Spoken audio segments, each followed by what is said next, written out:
Hey everybody, happy holidays. Welcome back into the Horseshoe Lounge. We are at Roosters. It's a fun, casual joint, and we're going to talk a lot about the Buckeyes, because why not? That's what we do here. That's Justin Zwick, Bobby Carpenter, and Bill Landis in for Nicole Cox, who is feeling under the weather. We hope that she gets better soon in time for Christmas.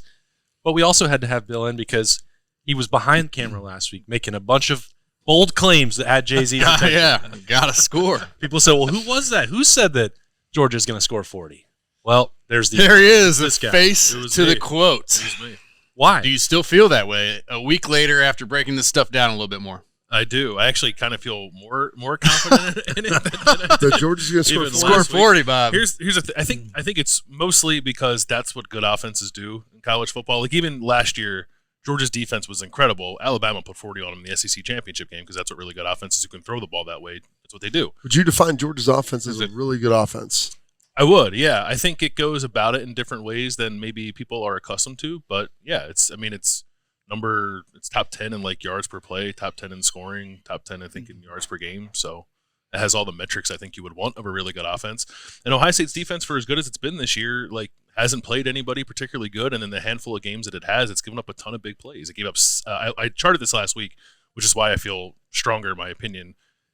7 plays with 20 yards or more against Penn State, 7 plays with 20 yards or more against Maryland, 6 against Michigan, 5 of them went for touchdowns. I think 3 of them against Penn State were for touchdowns.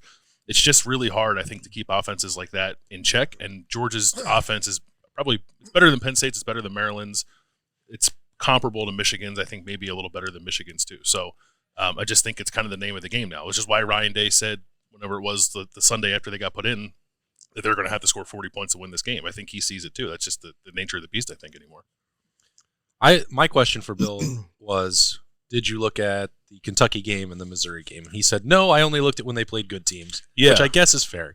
But, like, I don't – and I know that it's nitpicking the same way that we talk about Ohio State when they don't play their best to say, well, Georgia had 2 games where they looked completely incompetent on offense, didn't score at all. Like, you know, we can't – I guess the question is, do you judge them by a worst outing or their best outing? And I don't know. The answer's probably somewhere in the middle, Bob. Yeah, I think you get a little bit of that. I mean, they're going to score. It's not. I don't think this is going to be, your LSU Alabama 9-6 game from 10 to 15 years ago. I mean, that's not the way. That would be very surprising. It would be, and that's not the way college football is played at this point. You go watch these bowl games. Teams are scoring a lot of points. Some of it's due to a lack of tackling defense, but just really the fact that, offenses are very efficient now and they score the football. Mm-hmm. I don't know if this defense, like 40 points is a lot.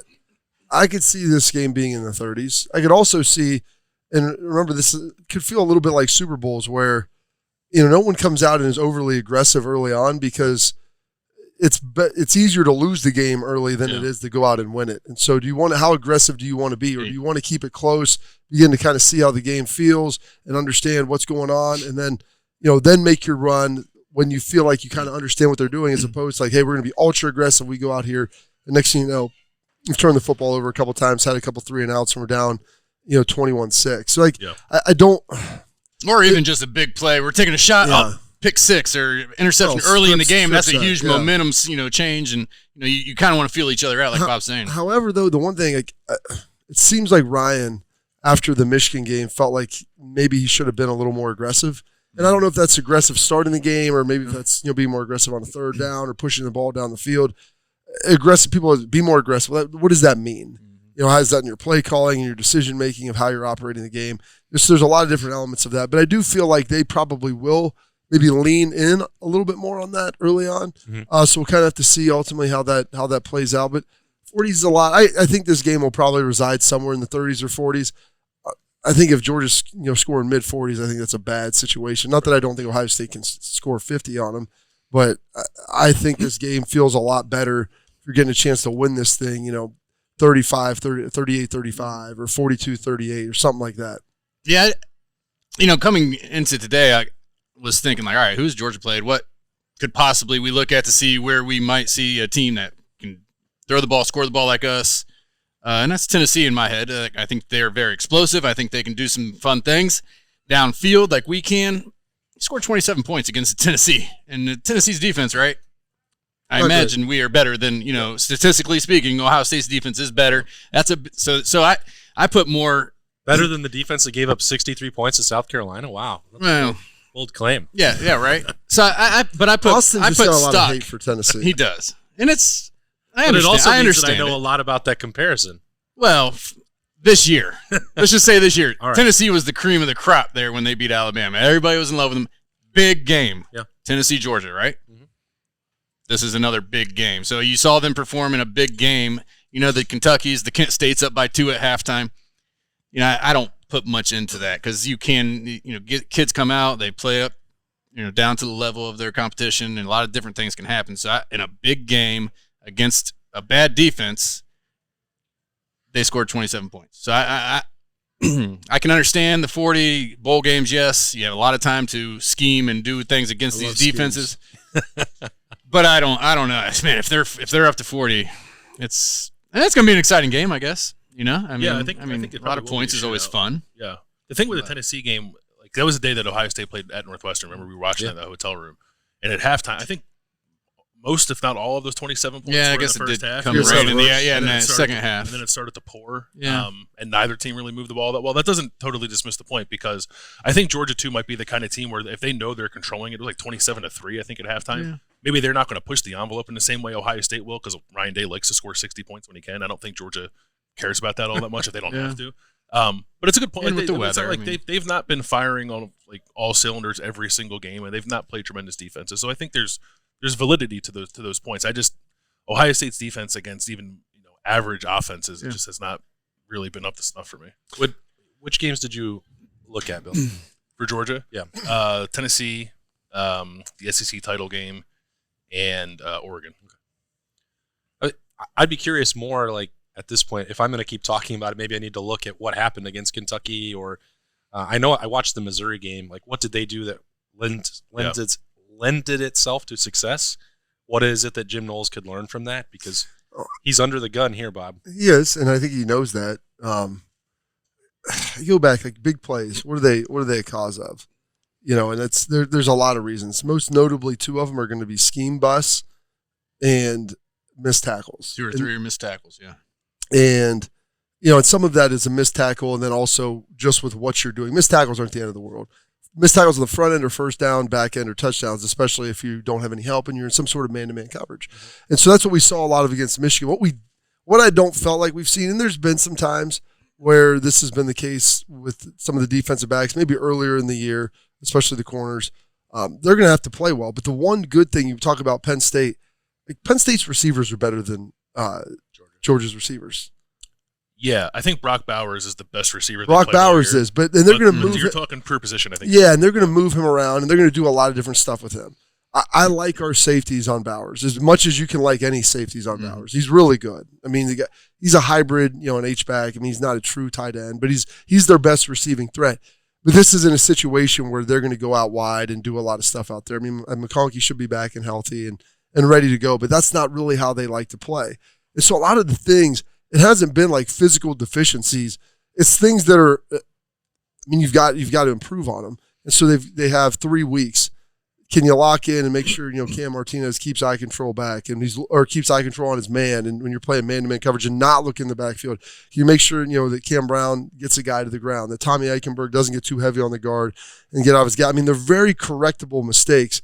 It just comes down to the level of preparation that they're putting in and the attention to detail with it.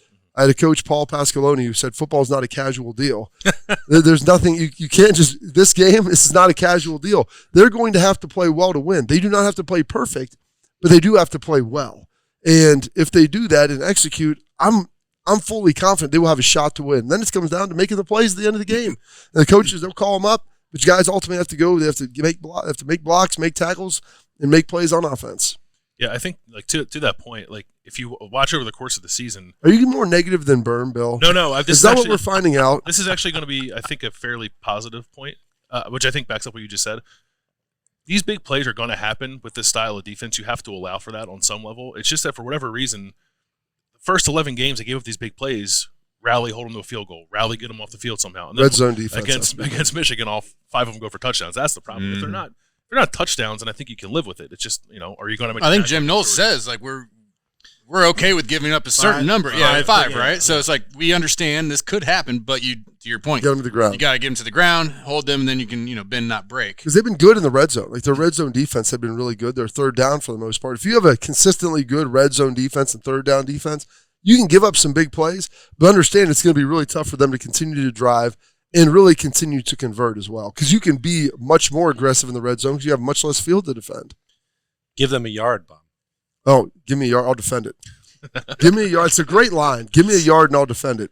But football, it's not casual. You know what it is? Roosters. It's fun, casual joint. It is. And Roosters, and that's the antithesis. What we got? Mac and cheese It's bites? Mac and cheese bites this week. That's Schlegel's favorite. And it's appropriate that it's Christmas week because this is Schlegel's great Christmas gift. It's like We've got the it's mini Christmas It trees. really is. They are mini with mac and cheese. inside. So tasty, so gooey, so delicious. Oh, they $2 at your participating Roosters. Get here tomorrow. All day long for Appetizer Tuesday. Plus, but wait, there's more. Tell me more. So it's great to give and receive. So everybody loves Roosters. Everyone loves stocking stuffers. And a $50 Roosters gift card sounds free money. fantastic. Heck yeah. And when Not you do bad. that, they're going to throw in $10 Rooster Get out bucks of here. right on top. What? You pay for 50, but you get 60. Dang. Roosterswings.com. Go there and get them in store as well. We were really robbed about the mac and cheese showdown that we were once promised between Schlegs and Berm. Oh, that was a few years Who ago. could eat more? Who could eat more? Yes. They were trying to determine the rules, Bob, because you know how much Schlegs loves it. But when this show started, and you've seen Berm every single week dropping his hot sauce on there, they would get into it, debate which one who could eat more. And I thought that was going to be the great. Yeah, I can't believe we didn't do that. It's Yeah. never happened. I'll tell you. I don't know who to take in that. You think Schlegs would risk his Thanks. workout by going 3 baskets deep? Oh, he could put 3 down easy. Risk his workout. Schlegs always talks. He's like, I work out really hard. So he can do that so kind I of stuff. can do that. So I can fall off the wagon when I need to. Yeah, I think 3 is easy for both Three's of easy. them. Okay. Well, I guess we'll still. But need to yeah, find out we some- still need to do it. Okay. Slags gets back up here. Okay, so we're inside 2 weeks until the Peach Bowl, Ohio State, Georgia. What are the most pressing unanswered questions that you have about this team? Obviously, Bill just went deep on the defense and trying to get that solved. What else is on your mind for Ohio State? The offensive line, I think mostly the health of Matthew Jones, and I would assume that he can play or will be reasonably healthy enough to try to play, but I think you and I have talked before. It's like, what's the balance there? If he's 70%, do you want to play him or do you want to try to play Josh Fryer or Enoch Mamahi, who both played against Michigan? I don't know what the right answer is because that Georgia front it's kind of strange. It's a really good defensive line, and Jalen Carter is probably the best defensive lineman in the country. But if you look at some of the numbers and just sort of watch them, I don't know if they overwhelm teams just by like rushing 4 all the time. They like to get creative with some of the stuff they do with blitzing and weird fronts when it gets in the passing situations, and it just puts a lot on the communication up front, and I think that can be helped by experience, and Matthew Jones certainly has that. So I think that kind of maybe lends itself to wanting to play Matt too, even if he's not 100%. But that interior of the offensive line, I think, is going to be in the spotlight in a major way in this game. Yeah, and Jay-Z was talking about that before we even started about, how is C.J. Stroud when he gets blitzed versus actually pressure getting home? That's a different conversation. You've been in a pocket, Jay-Z. I mean, it's not easy for anybody to handle a blitz. It's not, but the offenses I ran like in high school, maybe not in college because we didn't have. Tell me about that. There wasn't much of a hey, I need somebody to replace here, but it's like I always knew in the gun in high school, like, all right, I know who's blocking who has what. They bring this extra guy. I know my receiver knows we're doing this. Yeah, I would like to see a little bit more of that from a CJ. And when they're not getting there, he does well. I mean, he's smart going through his reads and and whatnot. But I just always felt like, all right, we don't have that answer for that, or all right, he's sitting back there in lame duck almost, like because he does just like to plan himself, in a pocket. And so when the pressure does get to him, that's why most of the time it's not good for us. I think he's going to have to, and I don't know if they're going to practice this and try and muscle memory for him, but he's got to keep some plays open or alive with his legs this game, I think. Because you talked about that, great defensive line they have, any kind of pressure they bring. He's going to have to do something. He can't just sit in that pocket and say, I'm going to have all the time in the world. I'm going to go downfield on everything. Rock the baby. Yeah, he's going to have to be a little more active. So I don't know if they, during bowl practice, try and get him into that where it's like, all right, this is what you got. This is what we're going to have to do. Go. and just because he just sometimes it's just and go. yeah, it's just like just do it, Pop up, run. You see they got a blitz coming. There's man coverage. Take off. Because there's nobody there for you. I mean, I saw Joe Burrow do it yesterday in the NFL. Jalen Hurts did it yesterday. Yeah, he did it as well. I mean, it's like it happens. And Tom Brady would do it at 45 years old if he needed to. So I think that's going to be a big part of this because I think they will try and pressure us and bring people and get people in his face. It's what they did to Tennessee. You talked about they sacked him 10 times. Yeah. Second half, weather, whatever. But they brought it and they were getting to him. So CJ is going to he's going to have to be live back there and just making plays. And this offense, I don't think they've had an A plus performance, a complete A game. Yeah, exactly. It's been a half or it's been a quarter, and they've always done enough. This isn't the type of game where that's going to get it done. So you're going to have that A plus game. Yep. And however it looks. If mine goes for 250 like Zeke did back in 14, well, that mine goes for 250 to win the game. Well, no duh. I mean, that's why we won those three games. Zeke was 250 plus on each of the. We rushed for games. 250 yards. We win the game. I'll say it right well, here. Yeah, I would too because then we're going to throw for 350s. Something like that, just because that's how it seems to always work. But CJ is going to have a big game, and I think Ryan's come out and said, we want to be more loose, we want to be more aggressive. So it's going to fall on the quarterback's shoulders, and this is his chance to kind of rewrite his last year in a way. So it's going to be a big one for him. I think the hard part about that CJ conversation is like he has been much better extending plays behind the line of scrimmage. 100%. I'm not saying he hadn't done it, but it's just and it's frustrating because people you see it. You see the free yardage, and like it does seem like Ohio State's reluctance or Ryan Day's reluctance to run his quarterback and then teach them. Take that yardage instead of using your arm has come at the expense of some big games. Now, the trade-off is obviously what you saw with Caleb Williams when they lost to Utah and blowing out a hamstring. Yeah. And you saw that earlier in the year with Bryce Young picking up injuries. Like, I can understand why that's their philosophy. 100%. And then I understand the difficulty of like, okay, well, now it's Georgia. Now it's a national championship game. Now it's November 26th against Michigan. Now you need to run. Well, you haven't drilled him how to do any of that stuff. People say that he's unwilling or not tough enough to do that. I don't think that's the case at all. I think he did it against Northwestern. He did it against Michigan State. Oh, he can run it. I mean, the first play we ever saw him take a snap against Michigan, he runs for, He definitely can do it, and I think he's also willing. And so if both of those things are true, then what's the other issue? Not enough reps or experience or being coached not to. And I think there might just be a hesitancy of this is how I'm supposed to play. Mm-hmm. And I think that's a little bit where everybody got to play from the pocket. And we watched Justin Fields do that here. Yeah. And Justin Fields is about to break the NFL quarterback rushing record. I'm almost kind of mad that I didn't watch him run at Ohio State because he's such a gifted runner. And that's not to say that he can't throw the ball. It's just what does your team need you to do? Right. Chicago Bears don't have any offense. So he has to be all of those things being Superman wrapped into one. And I liken it a little bit. Aaron Rodgers is perfect with it. Like, he doesn't run a whole lot, but when he does, he makes them count. Yeah. Very effective. And, is CJ the greatest athlete ever to play quarterback at Ohio State? Probably not. But he's athletic enough to get everything done that he needs to. And I think it's a matter of not saying I'm going to play quarterback. I'm a great passer of the football. I want to be a great quarterback. And ultimately, a great quarterback is someone that wins and they move their team down the field.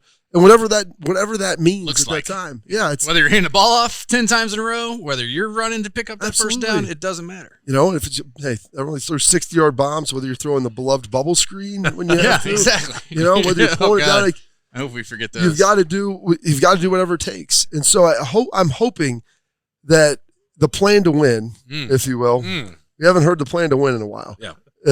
Incorporated in this plan to win. And I feel like it's going to be in there. Will be sometimes to kind of get him going a little bit on the ground. We saw it against Northwestern. Josh Allen said he likes to get hit early in the game because it loosens him up. I don't know if we need to get that. Well, he's Cowboy tough. That extreme going. That's what you learn in Laramie. It really is. At the Ranger. By the way, I have someone that says there's no way you have the shuffleboard record at the Ranger. Alex Renshaw. He played out there. He played with Schlegs at Air Force and then transferred to Wyoming afterwards. Get kicked out for demotions as well, or whatever they call it. Demerits is a similar situation. Similar situation. They've got a lot of great stories. That he wasn't in school at the same time as me. So that's I ran that table. I own it. My name is all over it. But either way, whatever it takes to win. Shocked. I think that's what he's a doctor now. Yeah. But it's whatever it takes to win. So I don't know. I just get a sense, because CJ was asked a lot about legacy, these legacy questions. Here's the proper way. There's a lot of feelings ball going on in the Woody last year. Oh gosh, it's like my kids, man. Everyone now, since like no one plays on the playground anymore and gets like beat up by older kids, and you just have to keep playing because if not, you have nothing go else home. to do. Yeah, like, they let you play. And my dad's gonna be like, "What are you doing home?" Exactly. Well, I left. Get back out there. What are you doing? We're calling fouls. Yeah. Hey, it's just a generational thing of how kids have grown up, you know. So we got to get out of our feelings, not get into our feelings, right, a little bit, and understand like this is what it is. But it just, when they ask you questions about legacy, the only way to answer it when you're still playing is my legacy is for when I'm done. Yeah, like when I'm done, that's when the legacy is written. This is another chapter in my book right now, and it's not over yet. So we'll talk about it when we're done playing. I would hear Tom Brady. I always ask Tom Brady, legacy. When I'm done playing, I'll sit back and reflect on what my legacy ultimately is. Right now, I'm tasked with winning. So I got 16 more games to go to. Tasked with winning games. Yeah. I don't understand why there was so much talk about that in New because York that's what City people. Oh, and they want to write those. What's he supposed to say? And like, people criticize his answer to it, or that they're not defined by what happened against Michigan. He knows that the team is, and he knows that people are going to point out that he didn't win a Big Ten championship, and that he hasn't beaten Michigan. He's aware of that, and that people are going to judge him. He's saying, as a person, that one game on November 26th didn't define him. Absolutely. And people are criticizing that for reasons that I don't really understand. Because everybody wants, I don't know. They want him to get in his feelings about Twitter, it. Twitter fingers, Twitter feels, or something like that, isn't there? Something? But the reality is he still has more. There's more time. He was granted the gift, the opportunity. Yeah. Ryan Day has talked, the opportunity of more time. Yeah. What do you do with that time? Staring at the blank page before you. One has fans. Open up the dirty window. Okay? I mean, listen. Yeah. You can sit there and write whatever you want. He gets to write the rest of his story. You're the author of your own life, man. The rest is unwritten. The rest is still unwritten. That's what that song's about, huh? It's about the Peach Bowl. The Peach Bowl. That's what people didn't realize. Bob, what is your most pressing unanswered question in the middle of December? Oh, goodness. Are we going to get a white Christmas? Is that a thing? Yeah, I think Berm's saying white death is coming. Yeah, from Burns told inches us. of snow. Thousands of inches. I'm curious to see, and this was the same thing with the Sugar Bowl back in 2014. Whenever we play in the Mid-South for bowl games, and I would exclude Miami because I don't think Miami is like really SEC country, really more Louisiana, Georgia, like Peach Bowl, Sugar Bowl. What the fan breakdown looks like in the games, it'll be tough because there's going to be a lot of red, scarlet red, whatever, hues of red, if you will. Shades. So there'll be 50 shades of red. Well, 50 shades of gray. Gray sleeves. Hey, they're come bringing on. the gray sleeves back. Did you see? That's as right, a tribute to the past teams, I'm like, the colors are scarlet and gray. For Yeah. Look We're doing a tribute. No, that's a tribute we had the uniform. gray. They busted them out for that Yeah. because it's such a good look. Oh, it's the best look. It should be the only look. It should be.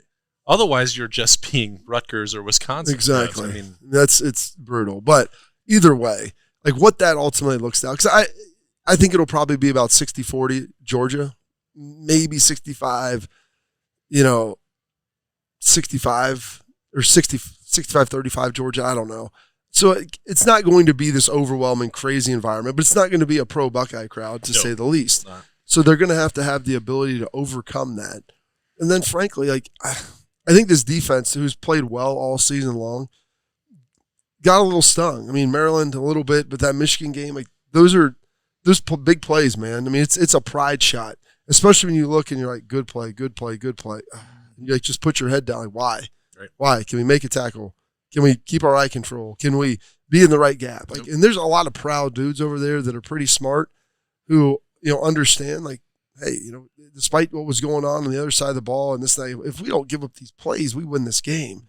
So how they respond, because they're going to give up a play or two. Like we talked about, can you get them on the ground, and can you ultimately turn that potential 6, turn that back into a 3? Bill, what else are you going to write about this week?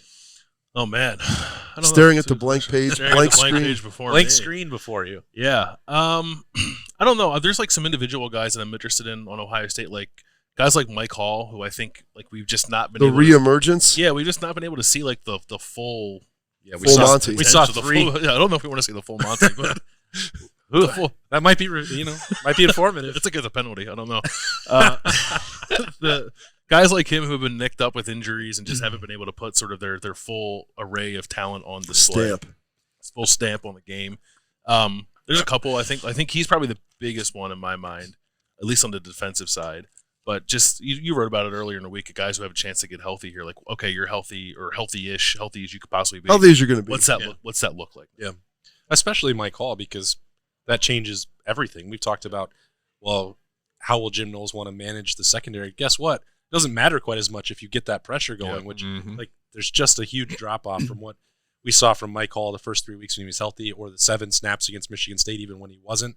Like, it's not the same. They've got some guys who may be able to stop the run, and they've been pretty good outside of a handful of plays at doing that. But in terms of getting to a quarterback, like Ty Hamilton and Teron Vincent they're not Mike Hall Jr. And most people aren't. Yeah, and I think that's been a larger issue for this defensive line in these bigger games the last couple of years. Like they're just not getting there. I don't know what it is. Maybe they're so keyed in on stopping the run that it's hard to play that way. But I don't think they've affected quarterbacks enough on some of these bigger stages. So they got to get back to doing that. All right. Well, Bill's going to work on that at ohiostate.rivals.com. We're going to take a break here on the live show in the Horseshoe Lounge at Roosters. It's a fun, casual joint. And Berm's going to be in here to bring some positivity to the broadcast. Hey, all right. So we'll be right back. Stay with us for more. Roosters has been so fortunate. We just want to be able to give some of that back to the community. They donate to organizations that are near and dear to their heart, and we're so fortunate to have been with Roosters now for a long time. They always go above and beyond to help support our foundation to further help veterans. It's just a wonderful feeling to know that Roosters supports the Buckeye Cruise for Cancer. All the folks at Roosters are just genuinely kind folks, and they want to make a difference. Thank you, Roosters Foundation. Thank you, Roosters. Thank you, Roosters. Thank you, Roosters Foundation. Welcome back into the Horseshoe Lounge. We're at Roosters. It's a fun, casual joint. And Berm has arrived. Hey. Oh, look, we got the sign up. Hey, Yeah, the Horseshoe that's right. Lounge. How It's about official that? now. We have two signs to identify that this corner belongs. That's a pretty sweet deal. Yeah, those That's are a pretty, real those are sweet pretty awesome. Hey, Berm, it's Wednesday is early National Signing Day. You got anything going on? Yeah, the early signing period. Is that still a BFD, or is it kind of slowed I down? mean, this one is more so now than the February one, obviously. What because about Portal? almost- What about Portal Day? Portal month Portal. and a half? Portal month and a half. It never ends. What's like? I feel like the Portal. It's got like a glory hole type feel to it. Like you have no idea what's on the other side of that thing. You Wait, know, you have a good guys idea. slide. Do There's they? probably I mean, it's a team there's that probably a other team things that I would wants you compare it to, on the like- other I mean, side. You know, some sort of little Russian like a- stack. It's not just I would say more like a Kinder Joy, you know. But I mean, I guess that works too. You just I you don't know that it does. Chinese finger trap. I mean, You don't know what's going to happen when you So, open yeah. it up. Yeah. All right. I mean, I'm just being real. Do you have an update? How many kids are in that That's what glory that's- hole right now? I don't know. no, I don't. Casey, I mean, I that's know illegal. that there was close to no, there was close of to adult 1,000. age. There was, I think, it got up to 1,200 at one point. Yeah, I thought I saw Not like all- 11. Not all those were new entrants. So there was like 500 new in the first day that they opened it on December 5th. Some of those guys were in there from before. So Oh, so they don't start They from haven't scratch. exited. It's just When you say it from before, meaning the spring. yeah, spring, summer. Never got out. So when do you clean the fridge? Like, I mean, That's You up to don't. the kids. I feel like being in the portal is like being in a coma. The longer you're in there, the worse chance you have of escaping. That's definitely true. That's 100% correct. That's what they're saying. Because most of the time, the kids who are going into the portal right now seem to have an idea of exactly where they're going before they even announce. Ohio State has made a move. It's clairvoyance. Made a move this weekend. Buckeyes did add a long snapper. Hey, I from saw Arizona that. State. That's just what gotta everybody have was those hoping guys. It's one of those things where I guess you need that position on your team. It 100%. seems weird because they do have 3 or 4 other guys that are playing the position, including Mason Arnold, who's a preferred walk-on from a year ago, who's played fairly well in replacing Bradley Robinson. But I guess you just Well, he Go out did there. have one pretty high-profile mistake. sometimes It was a big one. You got one job. I mean, Yeah, it was a big one. sometimes And you wait for that call to be played or play to be called. I don't know that was the reason Ohio Yeah, State maybe- decided to get a long snapper. But They're like, it could be. they just show them the film and be like, "You're no longer our long snapper." it certainly wasn't ideal. Look at this hole. I think the frustration for a lot Stop of folks talking about glory holes. is just that you see Ohio State not doing a lot on the outward-facing front when you see a lot of movement around the But country. a lot of guys also aren't sliding into the portal as well. Well, I mean, that's true because, believe it or not, Ohio State is still trying to win a national championship. Well, that's the thing, right? Now, that being the case, Can you get in the Michigan's portal and added still 5 play? guys from the transfer portal in the last 5 days. So you could pick It's up somebody to up the for this school- game. The school can No, decide. not play. Oh, If you enter the transfer portal, the school can choose to continue to honor your scholarship, which is one reason why there's so much fear about, take the Jordan Addison situation, or if a high-profile quarterback who doesn't actually want to leave somewhere goes in just because they can say, well, they're not going to cut me off here. yeah. I still have this. See what else is Let's see out what there, else and is I'll out come there. back. So, yes, they could do that. But that's not – they also have I like more of the idea if extended you time. choose to get into the portal, you are You're out. burning the Bridge. Birdie Yeah. match. Yes. Well, I mean that's up to the schools. They can certainly do that and yank the scholarship, and then you have to hope that you're not Well, one if of it's the, yanking the scholarship, you're choosing to. Yeah, Well, you yeah. chose to leave. I understand. Yeah, it's like you But, chose to leave me. that there is a repercussion, and We don't live in a consequence-free world. that's true. Awesome. I mean, that's what we're really looking for. At any rate, What we found. Ohio State. let's does- hear. If you are playing for Ohio State, TCU, Georgia, or Michigan, your timeline to portal slide is actually extended. So it's supposed to be a hard Extends. deadline of January 18th, I believe. Don't you still have to enroll in a school? I mean, I That's know. true. I know Is that there we. school with all this? I Yeah, thought it was just believe it or- professional nowadays. Believe it or not. I'm walking on air. Yeah. So Michigan's added 5 guys in the transfer portal in the last week and a half, including Some big ones. a big-time offensive tackle from Arizona State. Ohio State got the long snapper from Arizona State, so that's Okay. Okay. a freshman linebacker from Nebraska who started 7 games for the Cornhuskers, and it was a really highly ranked kid in the portal. So I think there's just some frustration for people saying, well, okay, well, they're doing it. Why are we not doing it? And that's just not the case, that Ohio State's not doing it. They hosted 3 different players over the weekend, including 2 offensive linemen, one from Rhode Island, one from UTEP, tight end from Maryland. So they're looking, but they're not doing anything in a way that is hyper-reactionary, as is just sort of their way. Another good thing is, I mean, I think a number of guys that have the ability to come back are choosing to come back, who are key contributors to this team, which I believe. Well, having your own guys When you helps. talk about the offensive better. line, which is one of the 2 areas I think people are expecting the Buckeyes to Yeah. be active in the transfer You lose portal. 2 tackles. I mean, You lose 2 tackles, but if Matthew Jones returns, which I think is at this point seeming likely for a 6th year, then your entire offensive line next year is very different, because you have Josh Fryer returning, you have Donovan Jackson returning, you have likely Luke Whippler returning, and you have Matthew Jones returning. Now you're really looking to fill one starting spot, or compete for a starting spot. So it does change things, but I don't think that. I had a conversation with one of the cornerbacks on the team last week, and he's the guy that people have thought maybe would be like, oh, should have been playing more this year. Maybe he's going to look to leave. And he told me straight up that he appreciates the fact that he knows his coaches aren't trying to replace him in the transfer portal. Yeah. And he said, and I quote, "I'm fully committed to this team. I'm not leaving." So when there is a reason, full Wolf of Wall Street. there is a reason that Ohio State operates the way they do, and it's frustrating for people when you see everyone else having all of this success, but that success is born of not developing your players over the last few If you're years. going to the portal, unless you're getting a dude like Jordan Addison to come in, or an elite high-level player, Or a Travis Hunter, 2-year starter from Travis Alabama. Hunter, leaving Jackson State, decided to call Brian Hartline and say, hey, I would be interested in playing for Ohio State. I bet Ohio State would say, you know what, Travis, we would like to welcome you to the program. Yes. But come on down. But that's not happening. Do you not think that he's one of those players with clairvoyance about where his next spot would be? I have a fairly good idea he has clairvoyance about where his next spot may bringing be. luggage. But the opportunity, It's Louis. It's Louis luggage. there is a chance that his road gets blocked by bags and bags of cash from South Beach. So we'll see how that works.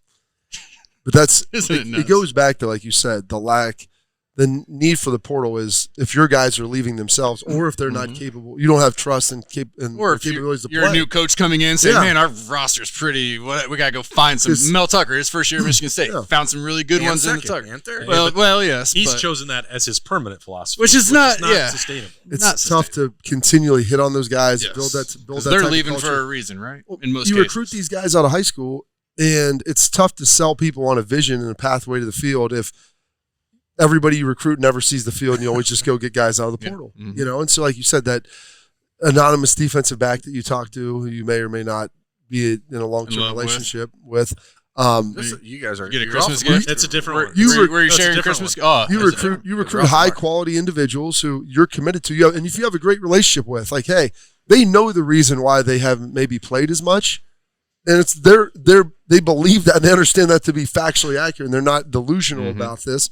And I need to get better doing A, B, and C, and that's why I'll be able to help the team next year and whatever. But you have those great relationships. You coach guys hard, and they feel like there's a path and there's ability for them to have success. Like, then you don't necessarily have to do that. I don't want Ohio State to be getting more than 3 to 5 players a year out of the portal, because that means A, guys are leaving, or B, they're not recruiting guys that are very good. I think that number is high. On the flip side, what you have to worry about is guys that are on your roster who have not played, who are being tampered with by other schools and being offered opportunities elsewhere that maybe they haven't kind of earned. saying, is that like a 300 thing? Like, Leonidas with the old boy with the hump. Like, I'm just saying, go over there, and he goes in to see Xerxes in that unbelievable tent with all kinds of great things going on. All kinds of great things. There's a party going. There's a glory hole there. All right, we're gonna have That's problem reference getting number this, 3. This video being marked as approved for all ages. So today's Welcome to theme the is There has been Roman, there has been no profanity. Roman and Greek None. history, just on overload, and then Listen, that's where a lot of the great wars and great things have been fought. it's true. Insurmountable odds overcome. yeah, but if you And these aren't even yeah, insurmountable. but if you really think about the difference between like besieging Rome or the transfer portal, the transfer portal's pretty much worse. I would say that's accurate. Yeah. There's a team that didn't take a single player in the transfer portal last year? Julius Caesar. The Greek national team. No, that's The Argentinians. Argentinians, number one. I believe Georgia didn't take anybody in the transfer portal, if I'm not mistaken. And thinking. Calculating. You might be right. I'm not an expert. Burns is racking his head. Who He switched knows. sides from Georgia to Alabama or vice versa? Jermaine Burton went from Georgia to Alabama. Okay. I don't think they picked up anybody Chris in the Smith portal. the year before that they took from West Virginia. I mean, maybe you might be right. I don't think this offseason they took anyone. Maybe one. Yeah, I think you might. And you know right. what? They're the number 1 seed and undefeated. So, like, portal shopping isn't Yeah, necessarily. it sounds great. Like, we're gonna go out and get some better players. It's like, you don't want to have to go do it. It's like Black Friday. Yeah. Do you really want to go out there and have to do Is that? it worth Or it? could you have actually been prudent in your shopping throughout the year, finding deals here and there, and doing what you need to do and developing your Christmas gifts, so you don't have to go out there with the unwashed masses and dive into the portal and do some unsavory, some unsavory things that you might not feel comfortable with. Desperation is a stinky cologne. It really is. But Ohio State is signing players on Wednesday. Yeah. At this point, it seems like they're going to be at pretty this point, good. they expect to sign 20 of them. So we'll see if that changes over the next 40 Over hours under or so. 18 and a half. Over. I said expecting 20. I mean, they have 20 commitments, and at this juncture, it's Monday afternoon. They think they've navigated the rocky waters with Jelani Thurman, a tight end from Georgia, and Kayan Lee, a cornerback from Georgia, who Auburn had been making a circuitous route to their, I think it was a more direct route. Maybe. Some would say that. Some would say circuitous because it's a fun word to say. But right now, They mean two different things. Right now, I believe Ohio State is in the clear, but a lot of things happened in the last 36 hours. that's when the fun happens. So the bags get heavier. So we'll see. The Buckeyes really are looking to add Mateo Uiagalelei, the defensive end from California, whose brother DJ was quarterback at Clemson. Also portal active. Who's in the portal and probably will end up at UCLA, I think. But they're worried about USC and Oregon there at the end, making things difficult. And other than that, they're really hoping that Caleb Downs, the number 1 ranked safety in the corner or in the country, wakes up and says, "I want to be a Buckeye, not go to Alabama." I don't know if that's going to happen, but that's the hope.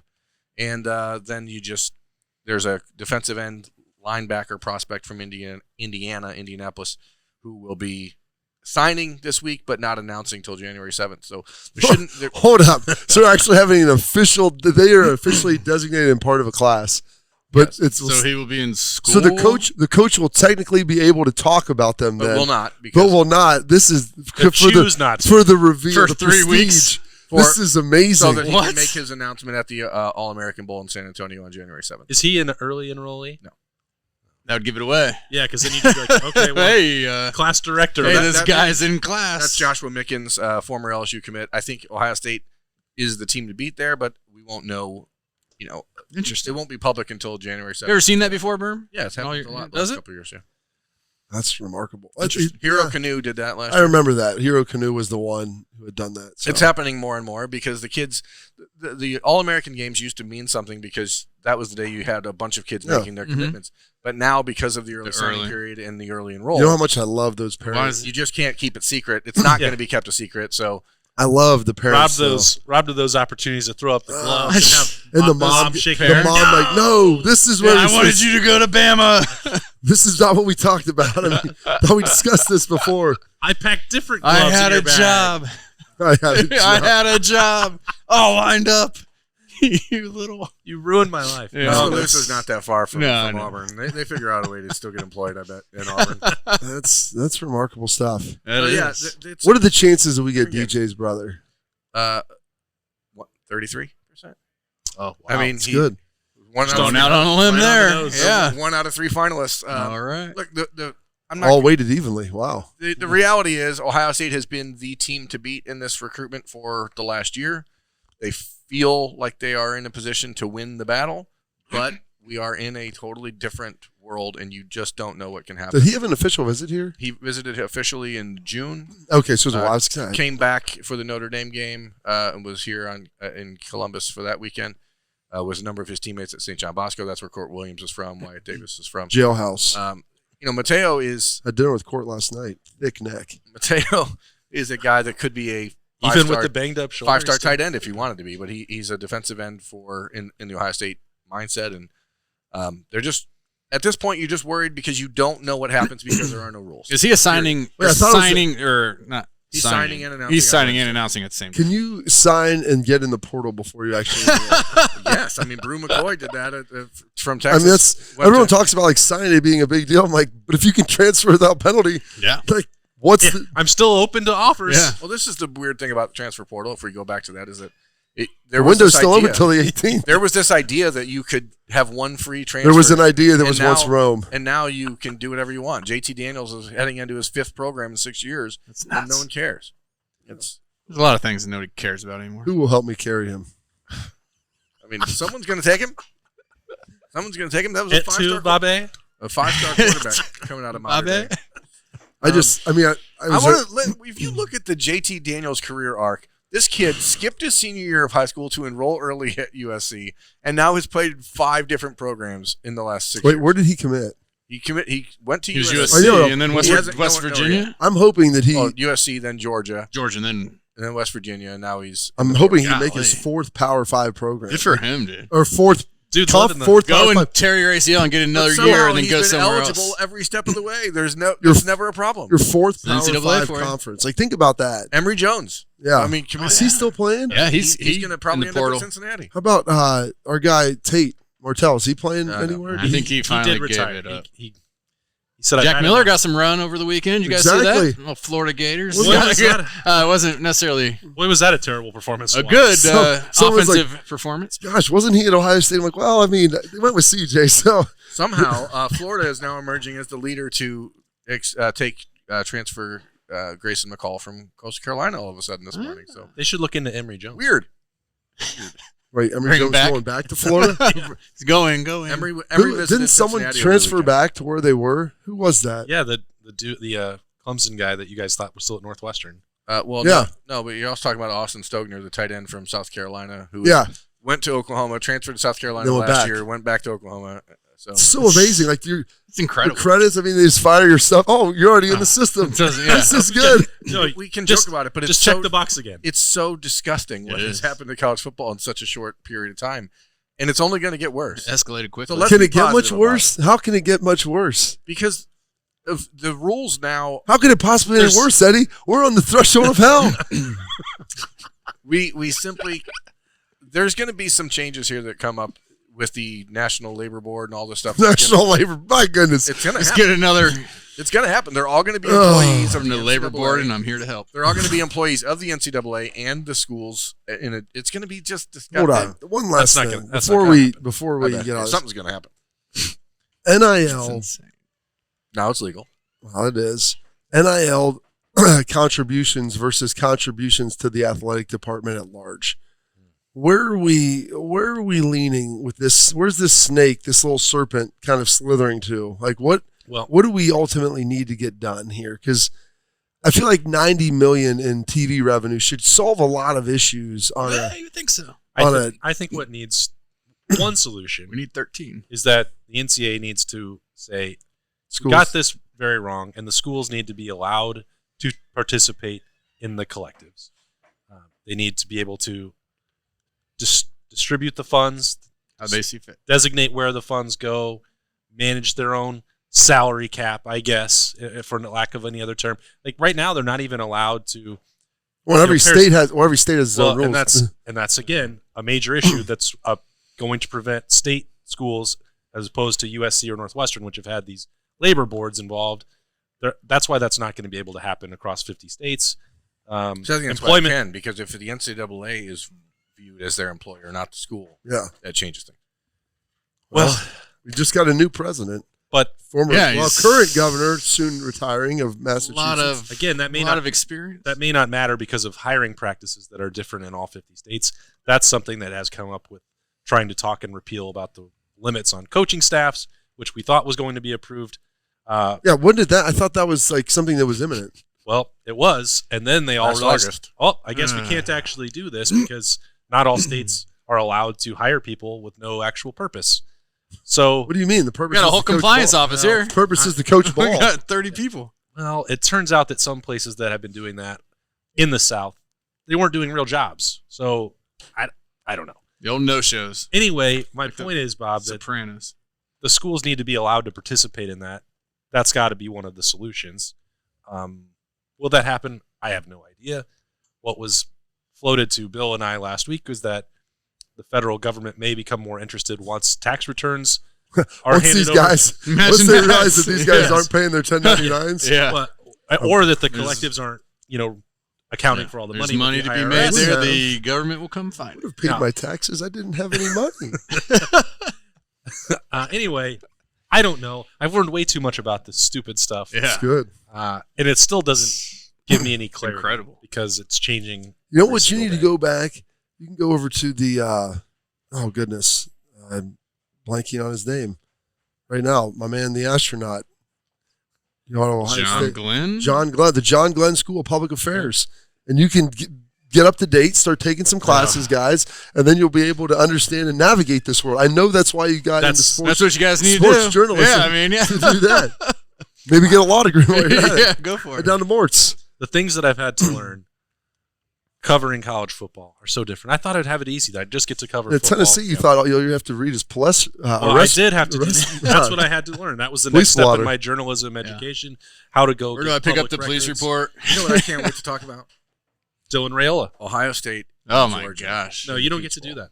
Well, not today, but soon. So the class of 2024, Berm, everyone's saying. That's why everybody was so hurt last week, I feel like. Class of 2024? Dylan Raiola, he's out. Yeah, the big dog. Right. Talked about it a lot on Monday morning on the podcast with Bill Landis. You should probably check that out on the podcast. It's a different show. There's not a lot to say. Were you surprised? Yeah, I mean, everyone's surprised, but the reality is this is college football anymore. You should not be surprised by anything that happens between here and forever. Now, is it a dad or an uncle that's at Nebraska? His uncle. His uncle, right? That's line. He was in the NFL, right? That's who we played against. He was at Wisconsin. Yeah, okay. Yeah, I mean, his father obviously is a Nebraska Hall of Famer and a former teammate of yours, probably in Detroit. Right? I mean, it's football. I feel like Matt Rule going there, retaining his brother, that it's part of it. I don't know that that's real. I mean, Matt Rule's long-term success with quarterbacks, I guess you'll have to point me in that direction. I don't think it exists, but again, this isn't a world right now that makes a lot of sense in any real way. You can try and pinpoint one or two reasons or an explanation, but 2 months ago, Dylan was 100% locked in. No, nothing's changing. I'm a man of my word, and things change. Yeah, that's what happens. Things change, Mox. You're the starting quarterback now. Ooh. There we go. Oh my God, Jonathan Moxon at my window. It's our 6th movie reference today on the show. When Jay-Z is dropping movie references, wow. You know that things are getting wild. It's the only one he's ever watched. It's the only one I've watched. I don't want Your Jay-Z. lie. I don't want your lie. We've got a lot. What did you want to talk about with the what's on? Nothing. These guys were We'll talk asked- about that on the next show because that's the next show before No. the game. Well, this show was about what question you had left. My question I have left is what I just wonder if Ryan Day and CJ Stroud are on the same page as far as what the offense has to be against Georgia. Because I think, when was the last time Ohio State scored more than 30 points and lost a game? Like 100 games ago? It's been a long time, Like, probably. score 30, you win. That's the way I view it. So Bill said started they're the show by 20, saying isn't it? they're gonna give I'm up fine 40. with that. Yeah. That's all right. If they score 30 or more, they'll win the game, I think. So is the offense ready to come out and be innovative? Are they willing to take some chances down the field? Because when you watch the Michigan game, you had one real shot down the field, and it was a touchdown, and then you didn't do anything the rest of the game trying to push the ball. That's how Ohio State's going to be their best. That's where the offense is best. Go out there and push the ball. Oh, That's Rome, it. Rome wasn't built in a day, Burn. push it real good. Burn down in a day, though. So did Atlanta. Probably 3 days, actually. It's a slow burn. Yeah, it's getting close. We're inside 2 weeks until the Peach Bowl. Berm and I will be heading down to Atlanta. Stopping next in Monday. Knoxville. I think we might stop in Knoxville. Hey, all right. Just celebrate Christmas with the fine people on Rocky Top. Stop at the team shop and pick up some stuff. Nah, that'll be a hard pass on that one. That shade of orange doesn't look good on me anyway. Doesn't look good on anybody. No, it really doesn't. Oh, well. They like it. That's all that matters. Hope Nicole Cox feels better. We're going to be back. We're going to have a full preview of the Peach Bowl on the next episode in the Horseshoe Lounge at Roosters. It's a fun, casual joint. Thanks again. Happy holidays to everybody. Enjoy this week. That's Jay-Z, Bob Berm. Bill was on earlier, and I'm Austin. We will see you next time. Enjoy your week.